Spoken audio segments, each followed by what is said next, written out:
ലഹരിക്കും അക്രമങ്ങൾക്കും എതിരായ ബോധവൽക്കരണവുമായി സ്കൂൾ വിദ്യാർത്ഥികൾ. ആലപ്പുഴ പുന്നപ്ര UP സ്കൂളിലെ വിദ്യാർത്ഥികളാണ് ബോധവൽക്കരണ സന്ദേശവുമായി ആലപ്പുഴ KSRTC ബസ് സ്റ്റാൻഡിൽ എത്തിയത്. വർദ്ധിച്ചുവരുന്ന ലഹരി ഉപയോഗത്തിനെതിരായ സന്ദേശമാണ് വിദ്യാർത്ഥികൾ നൽകുന്നത്.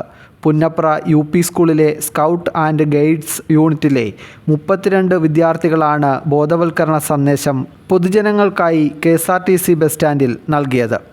കുട്ടികളിലൂടെ മുതിർന്നവർക്കും ലഹരിക്കെതിരെ പോരാടാനുള്ള ഒരു സന്ദേശം നൽകുകയാണ് സ്കൗട്ട് ആൻഡ് ഗൈഡ്സിലെ കുട്ടികളെ വെച്ചിട്ട് സ്കൂള് ഈ വർഷം എടുത്തിരിക്കുന്ന ഏറ്റവും വലിയ ഒരു പരിപാടിയാണ് ലഹരിക്കെതിരെ എന്നുള്ള ബോധവൽക്കരണം. പിന്നെ ആദ്യഘട്ടം എന്നുള്ള നിലയിലാണ് ബസ് സ്റ്റാൻഡിൽ ഇപ്പോൾ പരിപാടി. ഇപ്പം എല്ലായിടത്തും ലഹരി കച്ചവടമായതുകൊണ്ട് ഞങ്ങൾ കുറേ നാളായിട്ട് വിചാരിക്കുന്ന ഒരു കാര്യമാണ്.